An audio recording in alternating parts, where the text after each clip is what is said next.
Hey, thanks for joining us again. Well, we left you off at Chicken last time and we're on our way to McCarthy. And then we have an unfortunate stop over at Anchorage to have some work done. It feels like all we've done on this trip has been driving, but occasionally we do get to stop at a lake and enjoy the beautiful sights and sounds and just kick up our feet and relax a bit.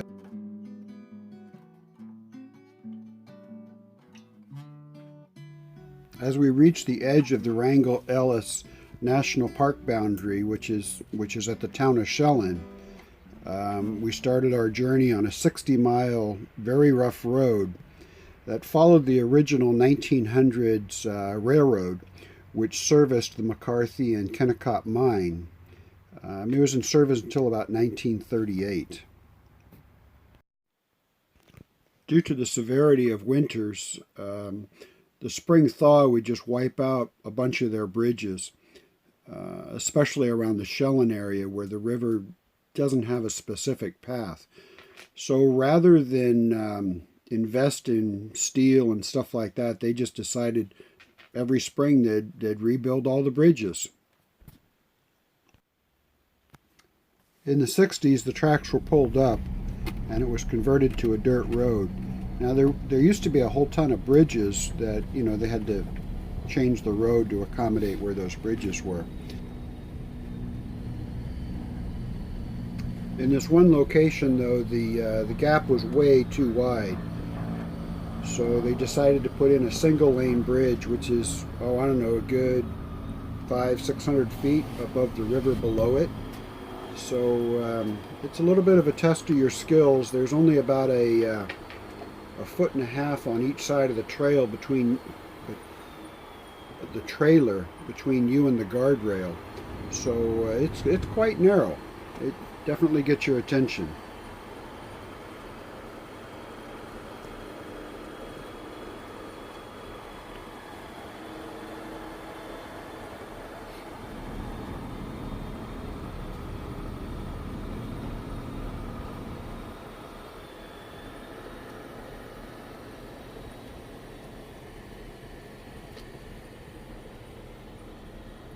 Hi, Babe.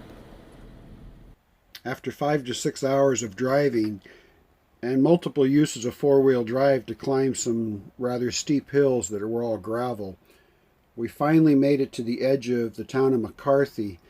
You can't actually drive to McCarthy. You have to park on one side of the river and walk the half-mile across the street to the town. The town has a bustling population of all of 30 people. The Kennecott Mill was in service for about 27 years and employed about 800 people. During those 27 years, it produced somewhere around $200 million in copper ore. The records aren't very clear of this period. We got to go on a tour which took us all through the inside of this massive structure. It was quite interesting to see how the rocks would get crushed and then various ways of separating the ore from the rock.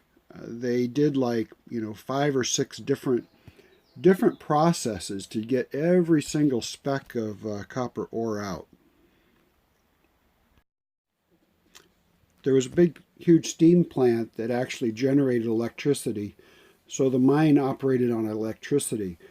But our tour guide pointed out there was a lot of heat radiators that they'd push steam through to warm various areas of the mill. So the goal was to keep the mill at about 34 degrees in the wintertime. So this way the water going through all the various sluice boxes wouldn't freeze. But I can imagine how bitterly cold that was if you're working in this dark, damp place for all day with water getting splashed on you at 34 degrees. We decided to take a hike to the Root Glacier without a guide. What you see here is the moraine field. It's debris from the glacier.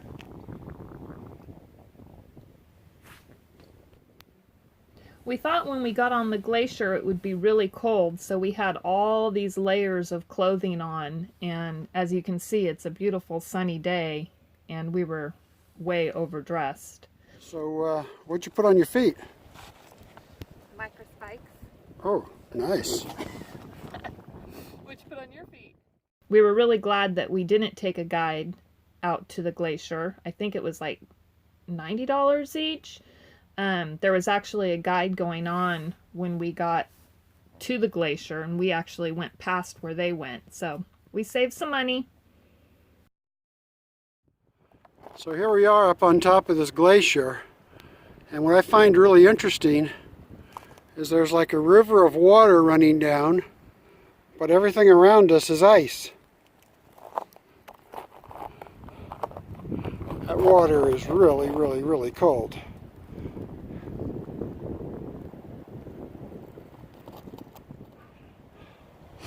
I thought that little creek was something, but this is actually a little tiny lake.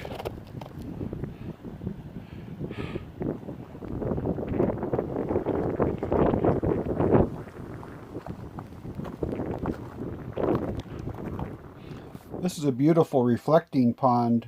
Off in the distance there is the Root Glacier, which we've been talking about and hiking on. As we sat there quietly, you could hear the rocks and the ice moving, but we never could find it or see it. But it was pretty cool just to sit there and listen to pieces breaking off and moving.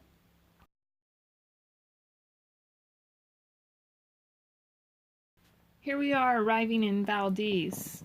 We decided to take a walk out to the beach.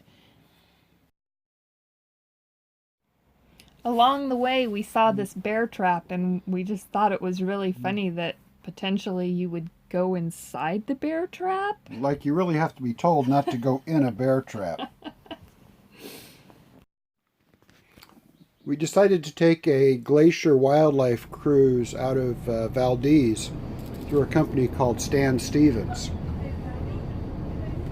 This is really a top-notch cruise line. You know, they can't guarantee that you'll see wildlife, but we saw quite a bit.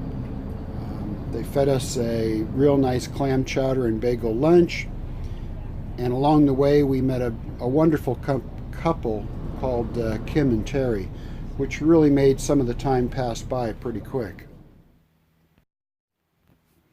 We hadn't even left the harbor yet, and we found this little group of sea otters basking in the sun, and I guess they're eating something out there. I don't know what they were finding.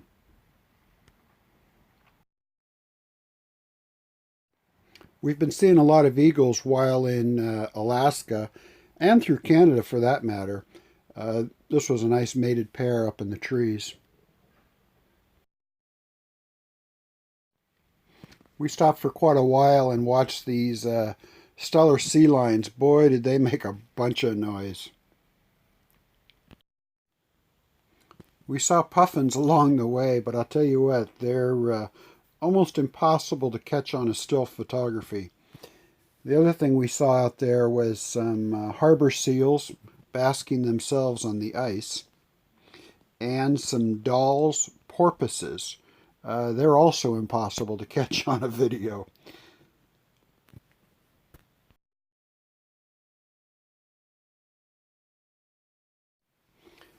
As we navigated through these ice fields, I guess you call him a driver of the boat, but he wasn't wasting a lot of time. He really knew how to navigate these ice fields. It was quite something how he'd take a zig and a zag and work his way through the thinnest parts.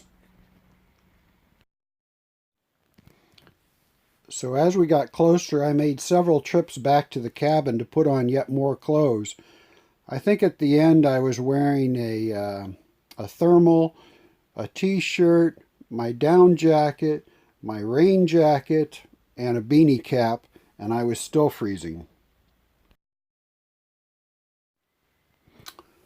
The cruise line got us within about a half mile or a quarter mile of the face of the glacier, which is just stunning.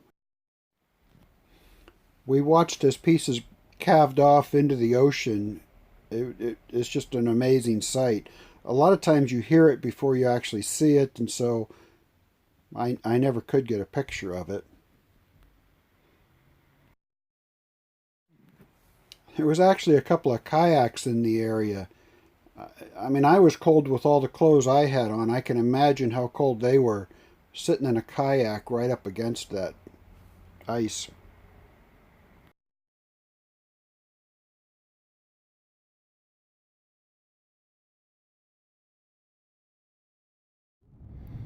Okay, this goes down as the record. I'm driving. I'm pulling the trailer.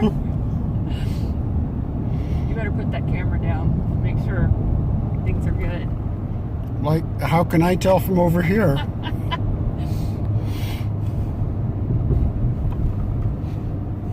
Holy crud. I can't see behind me. There's a big thing back there. Oh gosh, this is scary.